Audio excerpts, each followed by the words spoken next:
good people, and welcome to another series where we're talking about gut health and how to actually avoid gluten and achieve the health benefits that you're looking for. So welcome to today's sessions. My name is Jessica Wanjiko. I am the co-founder of Malkia Nutrition. I am a certified nutritionist myself, been practicing for more than 6 years, and I thank God for this far. So today I want us to look at gut health and how avoiding gluten and taking alternatives of this gluten or products from wheat can help you achieve your goal, whether it is weight loss, whether it's a clear face, whether it's beautiful skin, whether it is a reduced belly, whatever it is that you're looking to control or manage. That is what we're going to talk about today. So stay tuned. Do not touch the dial. Can I say that? Do not touch the dial and stick around as I share more about gut health. So let's do this. So everything begins in the gut because that's where food is digested. That's where you get to enjoy the benefits of anything that you eat. So when you eat your food, you chew it in your mouth, the digestion starts there. Then you swallow it. It goes to the small intestines and digestion continues all the way to the large intestines. All this time, nutrients are being absorbed from the food that you have consumed. Say you've taken, for example, let's start with a gluten option.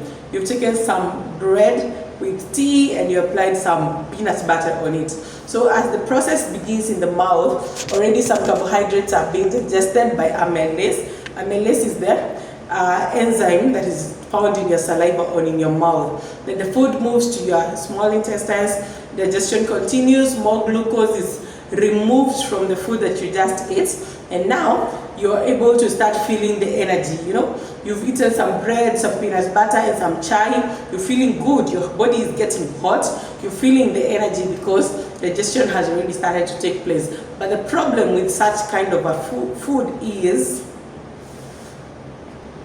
the problem with that kind of meal is that that energy will be absorbed from the food so fast, and within an hour or two, you'll be feeling hungry again because your energy will have dipped. So this is why we avoid glucose or fast acting.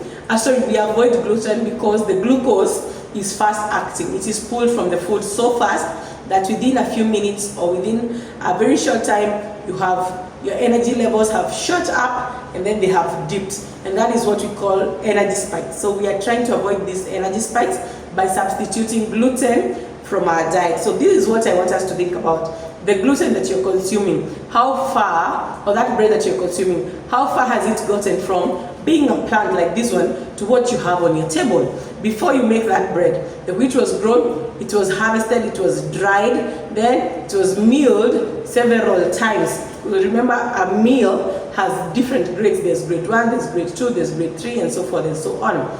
So it was also whitened or bleached. Remember, when you mill wheat as it is in whole, it is brownish in color. The flour will be brownish in color. But the flour we get, even the brown one, is not really the exact color that it ought to be. It has been cleaned or bleached to give it some sort of a whitish color. That's why when you go to a restaurant, they are always asking you, white or brown chapati? But the brown chapati is not as brown as the original thing. But remember, it is still wheat that has been milled and processed. So how far is the processing taking you from the original food product to what you have on your plate? From wheat to the cake that you are enjoying as a dessert. Think about it. So when you do that, you'll be able to see how close or how far you are from the original form of that food. And we want to be as close to the original food as possible. We want to eat as minimally processed food as we possibly can. So now you may ask me, Jessica, you're saying we substitute this gluten, but what will I eat? And I've already done another video on this. If you have not watched it, kindly go there and eat and watch it. So number one, you can eat boiled arrowroots or any tuber. Most of the tubers, we have arrowroots, we have sweet potato, we have cassava, we have yams, and you can have there are different kinds of yams. Okay, so you can have any of those. You can also have vegetables.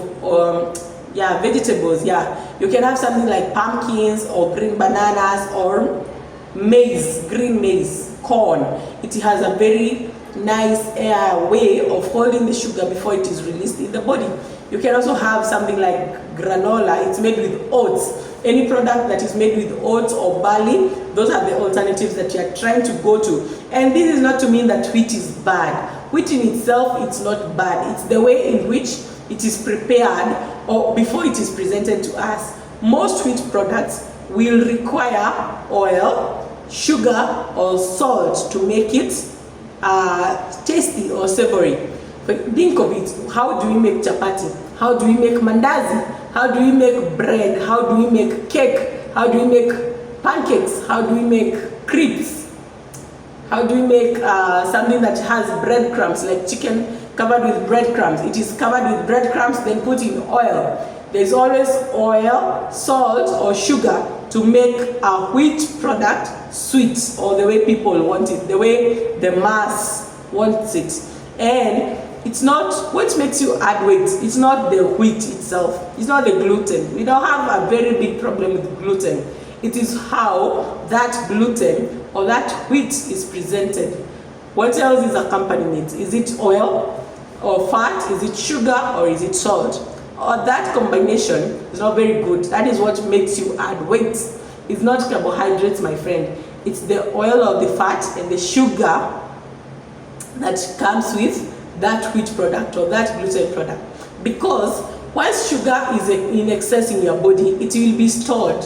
It will be stored in the form of what? Glucagon. And that glucagon can also now find places to be deposited in your midsection, in your arms, on your face, in your legs, in your thighs. That's why you find you're gaining weight. But when you look at the main ingredient, it is wheat products, and we tend to demonize wheat products so much, forgetting that it is the processing, the food processing process, if I can say that, that is the main culprit.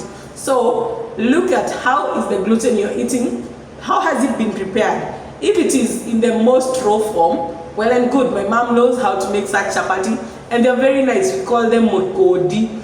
I think it was because of how the flour has been prepared. But nowadays, even the dough, it is so light. When you're making chapati with wheat flour, even the brown one, the dough is so light. But the original wheat that my mom takes to the millers, that flour, that dough itself is heavy, and you find there's a big difference between that chapati and the one that I can buy from a restaurant, and it's a brown chapati. So look out for these things when you're thinking of what is on your plate. Don't just be thinking whether it is a carbohydrate, it's a fruit or a vegetable, or it's a protein. Think of how far has it come from its original form. Say if this plant was edible, how far has it come from its original form to the way it is being presented to your plates? Okay, that's why I was reading a book here on YouTube. I was reading it for you, and it's called Forks Over Knives. And what it is talking about is if this food requires a knife in the preparation or in the consumption process, if it required a knife, like to slaughter it, to separate meat from bone, all these things, if it required a knife, minimize the quantity you are taking. What do I mean? If it's mostly a meat product, or mostly meat. It could be beef, it could be mutton, could be fish, could be chicken, could be whatever, but it's mostly meat. Meat, you require a knife when you're consuming it, or your hands. I know we are African, we don't use knives, but you get what I mean. As opposed to a fork. A fork is something you're poking, maybe a potato, a carrot, maybe mishiri, something like that. But think of how far has it come from its original form as a cow, as a goat, whatever, before you're consuming it. So think of it that way, and let's see how easy or how hard it is to go on a gluten-free diet. So see you on our next video. Leave a comment down below if you have tried to get off gluten. How was the gluten addiction for you? What are the challenges you faced? And how are you doing now that you have tried to avoid gluten in your diet? So see you on our next video. Like this video, comment, and share it with someone who you think might be beneficial to them. Again, my name is Jessica Wanjiko. I am glad to be of service to you by giving you this information on a weekly basis. See you on the next one.